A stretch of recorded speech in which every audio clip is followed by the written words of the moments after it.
If you are in third semester of IGNOU MBA, you guys would have by now realize that you will have to submit a project report for the successful completion of your MBA course. And this is the time when you have to start preparing the synopsis. Now, before preparing the synopsis, which has to be approved before you can start working on the project and the project report, you will have to select a topic. How will you select that topic, right? Well, in this video on Anu's Classroom, we will be discussing in depth on how to select a topic. What are the various types of topics that could be used for creating a MBA project report, and how you can select the best one which suits you. Okay, so let's get started. In this video, we'll be talking about the various types of topics that are generally available for an MBA project and how we can choose a topic from the various types of these topics and what we have to do after we select a topic. We will also touch upon a few common questions that I get asked quite often over the past semesters. So let's get started.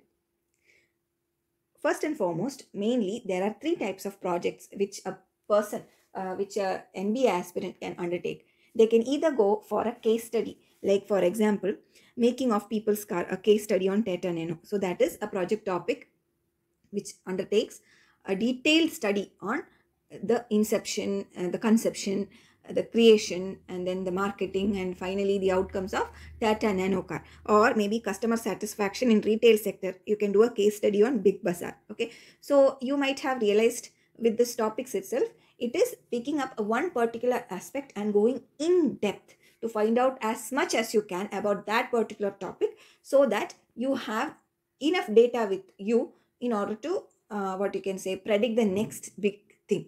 Okay, so that is a case study. It is generally not preferred by MBA students. The reason being, we generally don't have as much resources to go in depth. Any reputed company, you go and ask them for their data, they are not going to give you, right? Unless you are a part of that company or part of some what you can say, big names in that company, related to some big names in that company, you're not going to get any detail from them apart from whatever is publicly available. And whatever is publicly available is secondary data. You cannot do a project with secondary data alone. You need to have primary data, right? So case studies are generally not preferred. You can also do inter-organizational study, like let's say Colgate versus Pepsodent, which is better, or Complan versus Horlicks, something like that. Again, this is also not preferred by students. The reason being, it is quite difficult to get hands on this data, which we will need to make meaningful conclusions, or what you can say, predictions, assumptions, anything. Okay, what children, what students, whether they are part of even I guess IIT also generally go for is field studies. That is something which is in the grasp of students. Okay, like for example, employee retention strategy for say XYZ company, or study on the effect of lighting in a retail shop sales. All these are generic topics, you can say. They are field study. The students, you might have seen MBA people, MBA students, they go out, take interviews. Maybe you guys also might have got certain Google forms from your relatives or friends who are pursuing MBA, doing their project work to fill up, right? You guys also may have at least once filled up one Google form for anybody, right? Somebody in your life. So those kind of things, field studies, that is what is done mostly by most of the MBA students, unless they have good insider hold to get information for a case study or an inter-organizational study. So henceforth, since this field study is what is easier for me also to show you practically on how to create a project report, that is what we will also be doing. Okay, I will also be taking example of field study project to give you example of how to create a synopsis, or how to create a project report, all those things. Okay, so pardon me for not giving you example on a case study or internal organizational study. We will go with field study because that is what 90% of the kids do. Okay, so how do you select a topic? As I said, right, you have to once you approach a guide itself, they'll ask you what topics, right, that you are what are the topics in your mind. They will ask. If it is a guide, an approved IGNOU counselor, most of the time they ask you. So, and you have to work in collaboration with your guide, and you have to create or select that topic which also your guide also approves. So choose at least, or have in mind at least 5 to 10 topics Okay, and then discuss those topics with your guide and pick the best one out of it.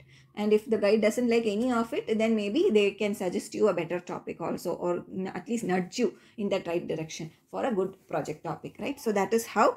So you need to have, like, for example, earlier also I said, right, field study examples, employee retention strategy, or effect of lighting in a retail shop, or how you can improve the revenue of HDFC Bank. Well, you don't know, we don't know, like, any topic, whichever fancies you, whichever you feel you are confident in doing. Pick at least 5 to 10 topics related to your area of expertise and present it to your guide and decide further on that. Work with your guide further. Okay, so once you get the guide, then you have somebody to guide you, so they will definitely be there. And again, here again, once again, if it is an IGNOU approved counselor, they will know the workings of how IGNOU is doing, because they have guided students in the past. They know what ticks and what doesn't tick with IGNOU, so it will be much more easier for you in selecting a topic. Okay, so what is next after you select a topic is you start preparing the synopsis for that particular topic. So again, frequently asked common questions and their answers according to my knowledge, I would want to share with you before we wind up this video. So one of it is, I took, say, MBA in finance management. Can I do HR project? Theoretically, yes, but I would advise you against it because it is not beneficial for you. Okay, and next question is, what happens if I choose a guide on my own? If they meet the criteria, there are no issues, but as I said earlier,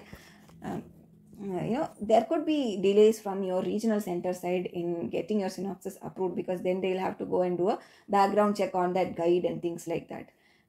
So it could delay your project approval process, but it's not an issue per se. Okay, you can, IGNOU does give you the option to choose another guide outside of IGNOU.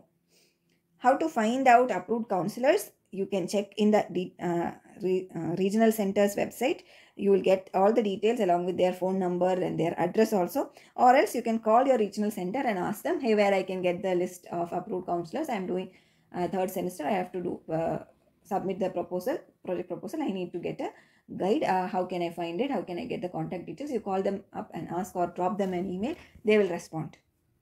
So if you have got any other questions regarding the selection of a project topic, feel free to ask in the comment section below. If it is something which I know, definitely I will answer you.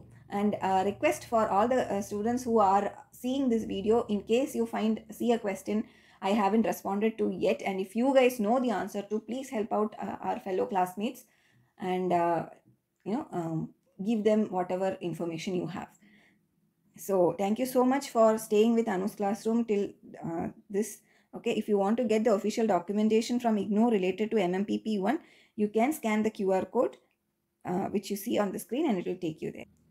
So once again, thank you so much. Until I see you in the next video. Bye-bye.